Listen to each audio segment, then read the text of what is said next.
Muy buenas tardes, jueves 15 de julio de 2022.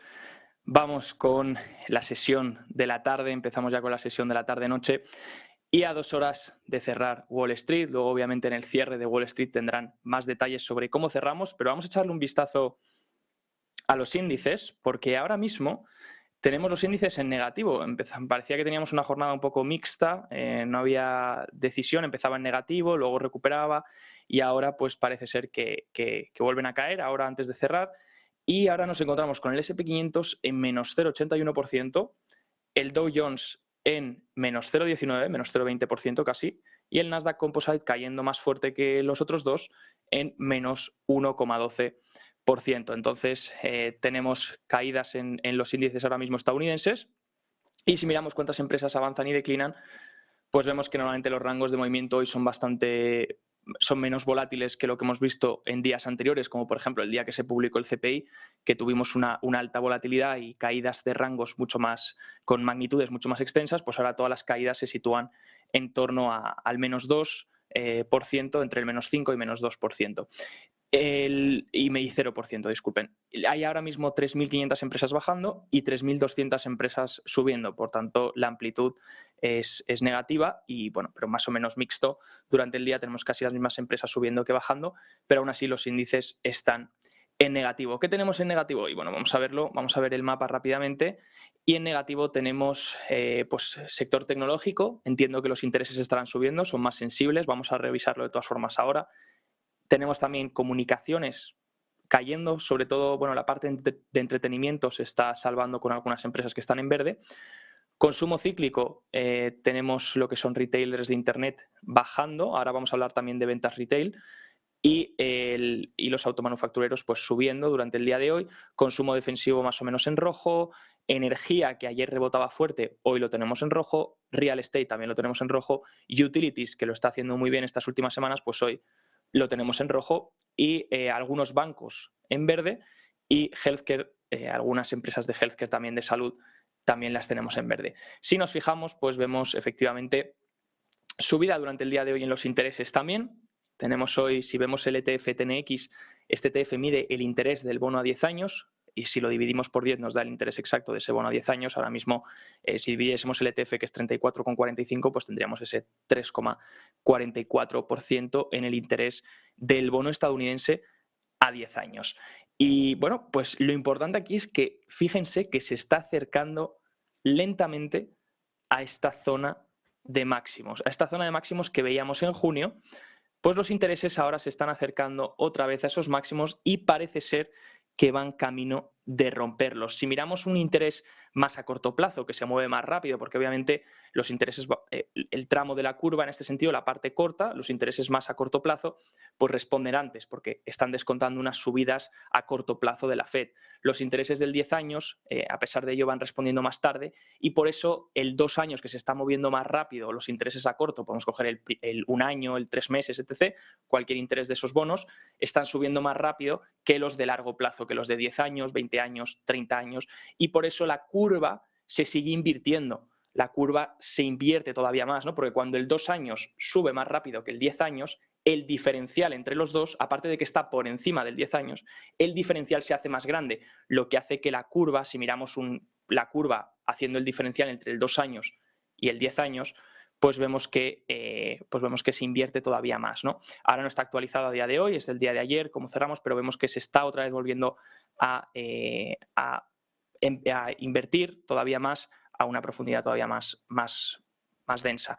En este sentido, llevamos ya muchos días con la curva invertida, pero dentro del contexto en el que nos encontramos, a pesar de que es una señal muy potente de posible miedo o posibles recesiones, sí que es verdad que la curva de tipos obviamente está invertida por una clara explicación, y es que los tipos a corto están subiendo, descontando unas subidas por parte de la Reserva Federal a corto plazo, próximas reuniones, se está descontando hasta posibles 75 puntos, 100 puntos, hasta una probabilidad de 100 puntos, ahí del 23% creo que es la probabilidad de que se vean 100 puntos, luego hablaremos de ello. Pero claro, esperan que a largo plazo o esos intereses no continúen subiendo o incluso reduzcan un poco, ¿no? Que ese es el terminal rate al que llegamos y luego cómo van a ir reduciendo esos intereses a lo largo de la curva futuro. Entonces, pues por eso vemos una inversión, ¿no? Entre el 2 años y el 10 años, en este caso el 2 años superior a ese interés del 10 años. Sea como sea, la conclusión de todo esto, que aquí era lo que quería dejar claro, es que mientras ese interés del 10 años siga marcando nuevos máximos, siga subiendo, que lo pueden, recuerdo, medir con el ETF TNX, simplemente cualquier plataforma, TradingView, Webull, StockCharts, se pone TNX, podemos ver ese interés del bono a 10 años.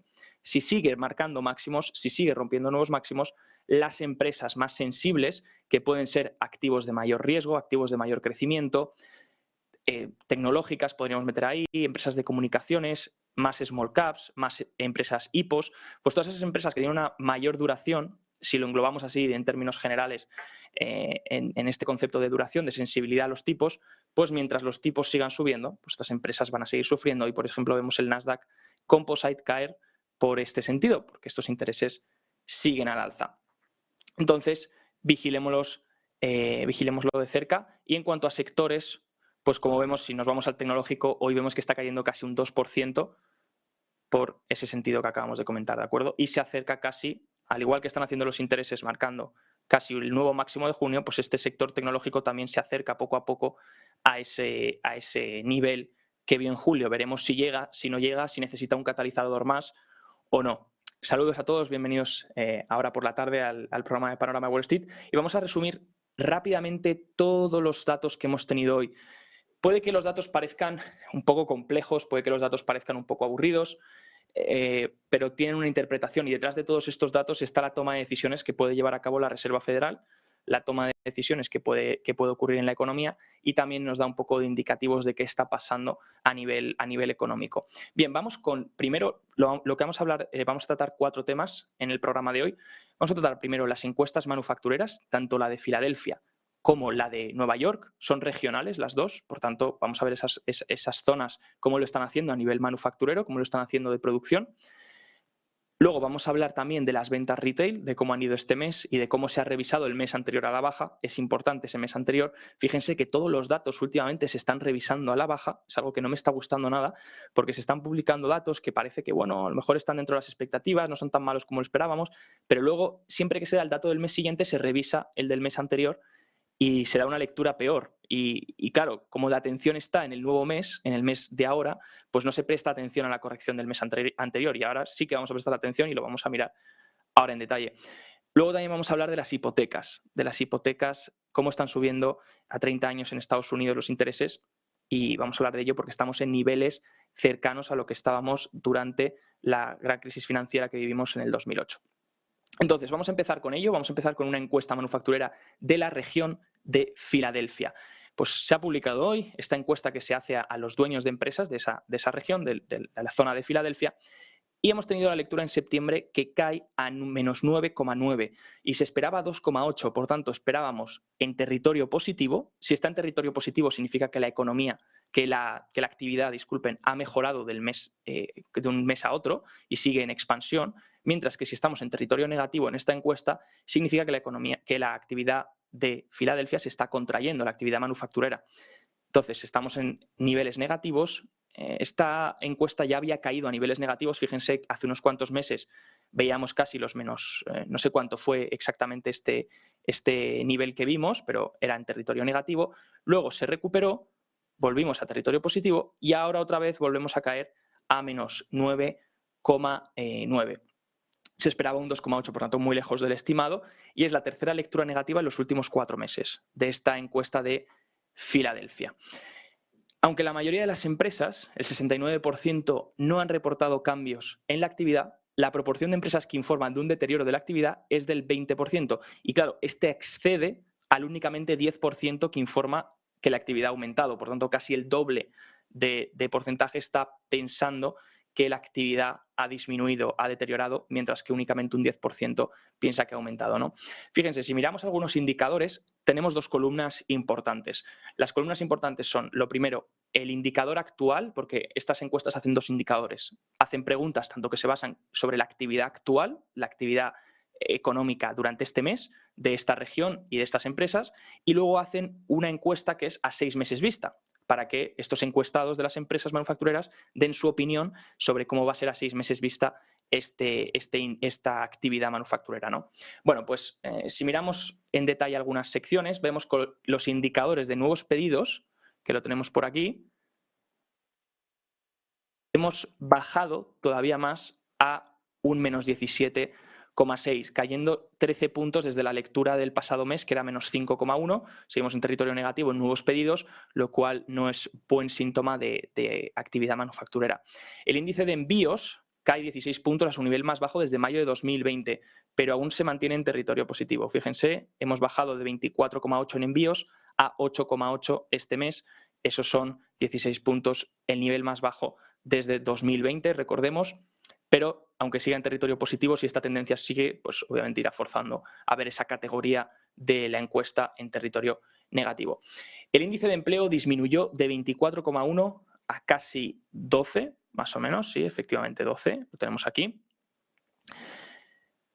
Casi el 15% de las empresas informaron sobre aumentos de empleo en comparación con el 3% que informó que disminuye. El 83% no informa de ningún cambio y esto es lo que arrastra también al índice a esa categoría a seguir cayendo. Los indicadores de precios pagados y precios recibidos siguen siendo positivos, pero indica aumentos menos generalizados.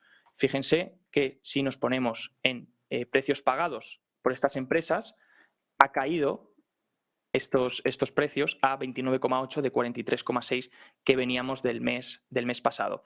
¿Esto qué puede significar? Bueno, que a lo mejor están pagando menos precios, lo hemos visto ya reflejado en algunos datos como el PPI, a lo mejor, y eso podría ser un buen indicativo de cara a los próximos datos de inflación. Pero bueno, todavía debemos ver, ya que los últimos datos de inflación no han sido de todo en línea con lo esperado.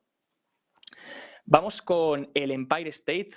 Esta encuesta manufacturera, ahí tenemos por un lado tenemos Filadelfia, que empeora con respecto al mes pasado y que está en zona de contracción este mes, pero ahora tenemos la encuesta manufacturera de Nueva York. La encuesta manufacturera de Nueva York me parece la más compleja de analizar y a la vez la más importante. ¿Por qué? Porque dio una lectura el mes pasado horrible. Durante el mes de agosto tuvo su mayor caída de la historia, 42 puntos de bajada a menos 31,3. Fíjense esta caída que hubo, esta caída tan grande, esa fue durante el mes de agosto.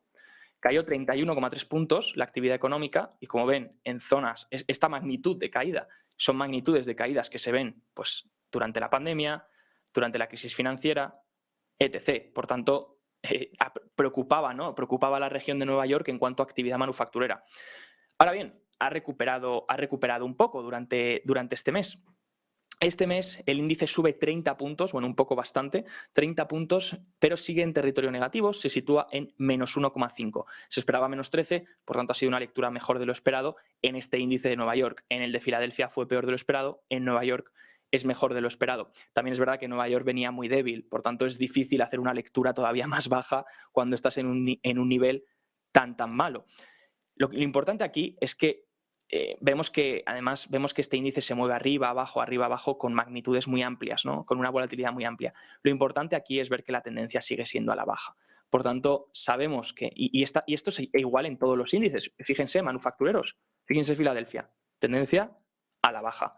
Fíjense Nueva York, tendencia a la baja. Fíjense los ISMs, la encuesta ISM que compone todo Estados Unidos, tendencia a la baja, aunque se encuentre en territorio positivo, pero la tendencia es que se está contrayendo poco a poco, está acercándose a los niveles de contracción poco a poco. Entonces, ¿qué significa esto? Pues que la actividad, queramos o no, está en tendencia bajista, la actividad manufacturera, desde el pico que vimos en 2021. Por tanto, en 2021 la actividad estaba muy alta, fíjense que estábamos en niveles muy altos con respecto a los últimos 20 años, por tanto, la actividad, ese ciclo estaba en una fase de actividad muy extendida, y ahora pues la actividad está corrigiendo. ¿Cuánto va a corregir? No lo sabemos, porque va a depender también de todas las medidas que vaya tomando la Reserva Federal, de todas las cosas que se vayan implementando, de cuánto dure la inflación. Todo eso va a ir repercutiendo en estas encuestas manufactureras. Pero la tendencia sigue siendo por ahora a la baja y no vemos ningún cambio de tendencia en ninguna encuesta regional. Aunque tengan rebotes fuertes y algunas entren en territorio positivo, otras se mantengan en negativo, la tendencia sigue siendo clara. Y hasta que no se revierta esa tendencia, la actividad económica no podríamos confirmar que está mejorando. Fíjense, si nos veimos a la de Nueva York, ¿qué es lo que ha impulsado este rebote, esta recuperación durante este mes? Que repito, aunque haya recuperado, venía de niveles muy malos y aunque haya recuperado, sigue en territorio negativo. Bueno, pues nuevos pedidos subieron, los envíos aumentaron bruscamente, los plazos de entrega se mantienen estables y los inventarios se expanden. Los índices de precios se mueven notablemente a la baja, lo que apunta a una desaceleración también en el precio de cara a futuro. Por tanto, pues estaremos al tanto de los nuevos meses, de las nuevas publicaciones de estos datos manufactureros, pero ya ven que la tendencia sigue siendo hacia ahí. También en un anterior programa les mostré un dato muy interesante y era que si vemos las fases de retornos del SP500, retornos medios del índice en base a las fases de la encuesta manufacturera del ISM, vemos que la mejor fase de retornos medios del SP500 es cuando la encuesta está bajando, se mete por debajo de 50, se mete en zona de contracción y luego cuando empieza a recuperar. Esa fase de recuperación, esa fase de esperanza, es donde se obtienen los mejores retornos. Cuando está en zona muy de contracción y empieza a recuperar. Todavía no estamos en esa fase, todavía estamos en la fase de que venimos de un pico de 2021 y estamos empezando a reducir la actividad económica. ¿Está ahora mismo la actividad económica de los índices manufactureros en unos niveles horribles? La de Nueva York sí, lo estaba el mes pasado. El resto todavía no están en unos niveles terribles. Sí que algunas están entrando en contracción, otras no. Pero si el ISM sigue, si estas encuestas regionales siguen a la tendencia a la baja, el ISM acabará metiéndose en la tendencia a la baja y seguirá durante toda esa fase de deterioro económico. Y luego ya tendremos que buscar esa fase de mejora. La fase de mejora es cuando tendremos que estar atentos, porque ahí es cuando se producen los mejores retornos. Vamos ya al siguiente dato importante. El siguiente dato importante son las ventas retail. Las ventas retail es una medida que sigue de cerca la Fed para ver, oye, cuánto estamos deteriorando el consumo de cara con nuestras subidas de tipos. Porque claro, si deterioras el consumo es gran parte del PIB estadounidense. Por tanto, si te cargas el consumo, vas a generar una recesión. Entonces, todas estas medidas que afectan directamente a la demanda, a reducir la demanda, a enfriarla, pues también tienes que ir monitorizando cómo afectan, ¿no? Lo primero, las retail sales están en términos nominales. Eso quiere decir que si hay una alta inflación, por ejemplo, vamos a poner un claro ejemplo de que yo todos los meses en el supermercado compro 3 bricks de leche y una caja de huevos, ¿vale? Pues si la inflación sube, si los precios suben, cuando compre lo mismo voy a pagar más y por tanto va a parecer que hay mayor gasto, pero no, estoy comprando la misma cantidad de alimentos. Entonces las retail sales pueden engañar mucho. Es normal que en periodos de alta inflación las retail sales aumenten porque los precios están aumentando y se miden en términos nominales. Eso sí, lo que estamos viendo incluso a pesar de ello es que incluso con una alta inflación las retail sales están yendo a la baja. Fíjense, desde enero de 2022, a pesar de tener una alta inflación, sí que es verdad que la inflación ha remitido un poco con niveles que veíamos en meses anteriores como junio, etc., pero a pesar de ello, las retail sales están disminuyendo, ¿no? En cambio porcentual, no disminuyendo, sino desacelerando ese cambio porcentual mes a mes. Entonces, ahora mismo hemos tenido el mes de agosto. El mes de agosto ha salido positivo, como pueden ver aquí, esta barra negra de la derecha, en más 0,3%. Ahora vamos a desglosar el dato.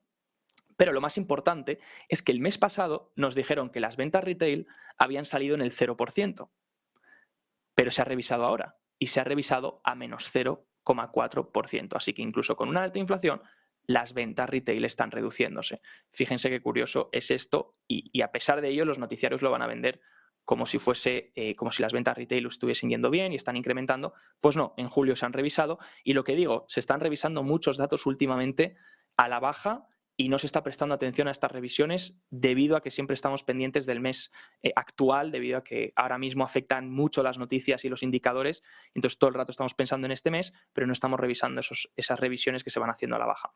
Menos 0,4 para el mes de julio, lo cual muestra una disminución en las ventas retail. Fíjense, primer mes de disminución en ese cambio de ventas retail, a ver si es una tendencia que podemos empezar a ver. Si el mes que viene se revisan las de agosto a la baja, pues ya podremos encontrar ahí una tendencia que significa que las ventas retail están desacelerando. Fíjense, ahí está esa indicación, ¿no? Si nos vemos el desglose, podemos ver aquí desde julio el total de las ventas retail aumenta un 0,3%. Si excluimos vehículos, esa retail sale subyacente, ¿no? Excluimos las las ventas retail de vehículos de motor, de partes de vehículos y de gasolineras, pues sigue siendo en el 0,3. Destacar que las gasolineras han bajado un menos 4,2. En julio cayeron un menos 1,8, o sea que siguen cayendo las ventas en gasolineras. Y en vehículos a motor y partes de dealers estamos viendo un aumento otra vez del 2,8%, mientras que el mes pasado bajaba en el menos 1,6%.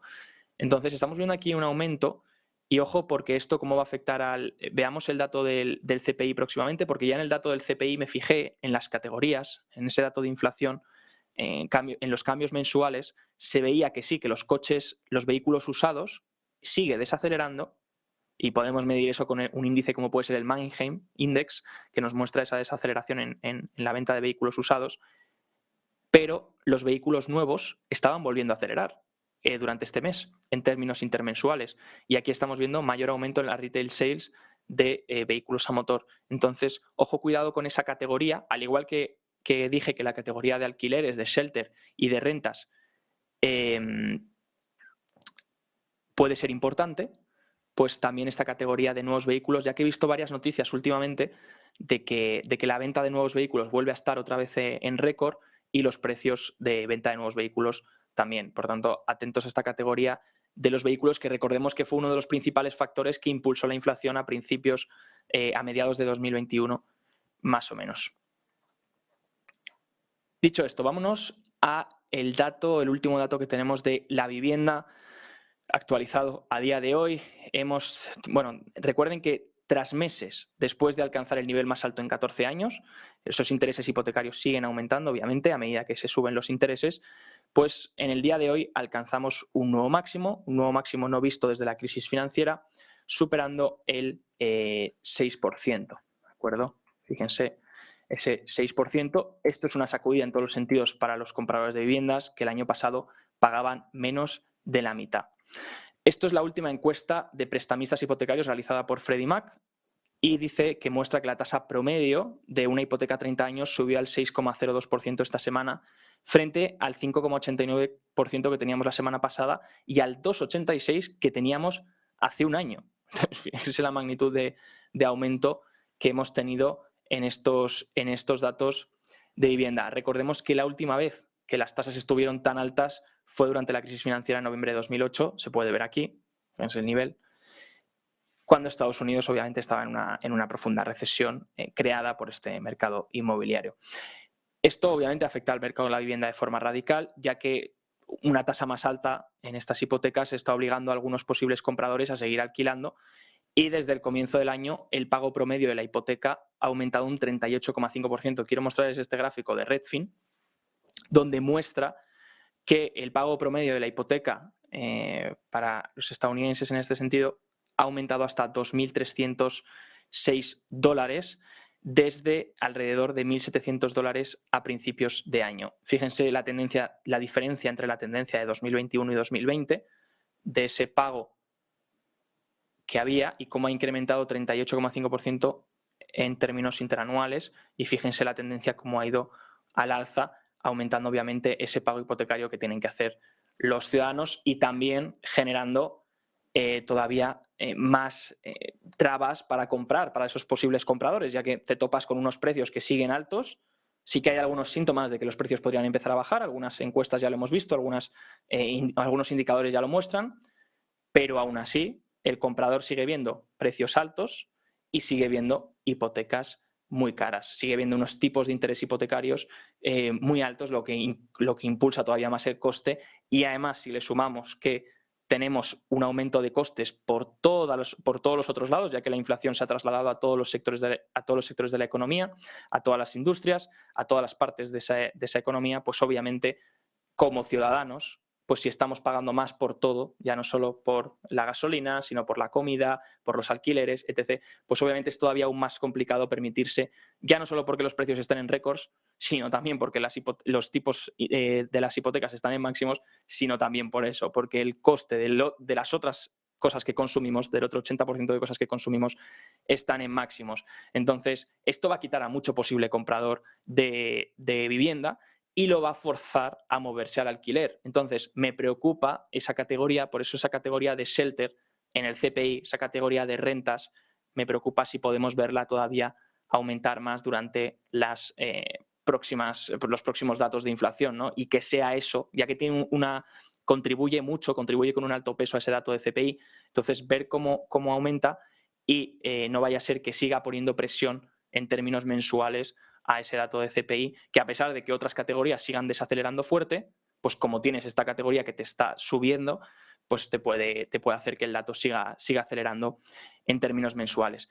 Luego hemos tenido nóminas. Hemos tenido, bueno, no nóminas, disculpen, hemos tenido las peticiones iniciales que tenemos todas las semanas de desempleo y ha habido un dato peculiar. Era para mencionarlo, importante mencionarlo hoy, porque estas peticiones iniciales de desempleo siguen bajando durante esta semana. Bajan a 213.000 para la semana. ¿Cuántas personas están solicitando esa ayuda de desempleo? Pues se reduce comparado con la semana pasada y las peticiones continuadas sí que se mantienen estables en 1,4 millones. Fíjense que si miramos la media de 4 semanas, porque aquí en el programa estuvimos mirando esta subida que poco a poco iba incrementando y decíamos, cuidado porque las peticiones iniciales de desempleo están aumentando, lo que tarde o temprano se trasladará en las nóminas no agrícolas que tendrán que bajar. Pero como hemos visto, esto durante verano o desde finales de verano se ha empezado a revertir. No sé por un tema estacional, no sé exactamente por qué, pero estamos viendo que estas peticiones de desempleo se están empezando a reducir otra vez, lo que sugiere que la Fed puede seguir presionando en la subida de tipos y pone todavía más complicado ese argumento del pivot, ese argumento de que la Fed se eche para atrás. ¿Por qué? Porque si todavía el mercado laboral no está mostrando síntomas muy graves, sí que algunos síntomas se notan, porque las nóminas no agrícolas desaceleraron, la tasa de paro subió del 3,5 al 3,7, pero si todavía no se empiezan a notar cambios drásticos, cambios que realmente preocupen a la Fed, pues la Fed va a seguir presionando, va a seguir subiendo tipos, porque su objetivo primordial, y para eso se creó la Reserva Federal, es para la estabilidad de precios más que para preocuparse sobre la economía o sobre cómo están los salarios. Su principal prioridad se creó la Reserva Federal para la estabilidad de los precios. Por ahora no lo están consiguiendo, por eso tienen que forzar a conseguirlo con una potencial subida de 75 puntos para el mes de septiembre. Es lo que se descuenta, pero podrían ser 100 también. Hay una probabilidad de que sean 100. Personalmente yo creo que irán a por 75. Personalmente creo que el mercado les ha hecho parte del trabajo. Hemos visto ese dólar estadounidense subir. Hemos visto también las condiciones financieras apretarse otra vez. El índice de Goldman Sachs de condiciones financieras ya está otra vez por encima de 100 puntos. Hemos visto los intereses subir, lo estábamos viendo hoy también al principio del programa. Hemos hablado de esos intereses de los bonos. Por tanto, el mercado ya le ha hecho el trabajo para poder subir 75 puntos básicos y prácticamente casi todo el mundo está descontando esa subida ya. Así que tienen que ir a por ahí, pero lo más importante no va a ser eso. Lo más importante, en mi opinión, va a ser el discurso que den. Si el discurso que den va a ser restrictivo, si no lo va a ser, ¿qué querrán dar de discurso? Pero es importante que den, en mi opinión, un discurso restrictivo, porque si no podría volver otra vez las condiciones a aflojarse. Y si esas condiciones se vuelven a aflojar, podemos volver a tener problemas en la inflación y podemos volver a futuro ver las expectativas de inflación futuras volver a aumentar. Es como un juego de tira y afloja. Antes lo hagan, antes acaben con la inflación, antes se solucionará un problema más dentro de este régimen macroeconómico tan complejo que estamos viviendo, ¿no? Obviamente, pues todo eso tiene consecuencias. Todas estas subidas de tipos tienen consecuencias que poco a poco iremos viendo reflejado en la economía. Donde se ven reflejadas sobre todo es en la bolsa. En la bolsa, tanto en los activos, tanto en la renta variable como en la renta fija. Años malos. Y fíjense esta gráfica que es interesante, que comparte, esta tabla, que comparte Charlie Vilello, y nos muestra, por si le quieren hacer captura, es la de la derecha, está replicada, pero la he puesto en grande para que se vea bien, por si le quieren hacer foto, y básicamente lo que muestra es la cantidad de días con magnitudes de caída diferentes, ¿no? Entonces, por ejemplo, tenemos ahí los años, la primera columna tenemos los años, y la segunda tenemos días de caídas de menos 1%, días de caídas de menos 2%, la tercera columna, y la cuarta columna, días de caídas por debajo del menos 3%, o sea, caídas superiores al menos 3%, menos 4, menos 5, menos 3,5, etc. ¿Y cuántos días se han tenido de ese tipo de caídas durante cada año? Entonces, como vemos ahora en 2022, llevamos 8 días de caídas superiores al menos 3%. O sea, todavía peores que un menos 3%. Entonces, fíjense que es algo que es poco común. En 2020 vimos 16 días de caídas con magnitudes superiores al menos 3%. Y en la última vez que podemos hacer una magnitud más o menos similar de días, pues fue en el 2009, que veíamos 12, en el 2008 que vimos 23. Y luego ya nos remontaríamos ni siquiera hasta el 2000, porque esto es el S&P 500, sí que en el Nasdaq posiblemente lo viésemos. Bueno, sí, nos podríamos ir al 2002, donde vimos 7 días de caídas peores que un menos 3%, todavía más drásticas que un menos 3%.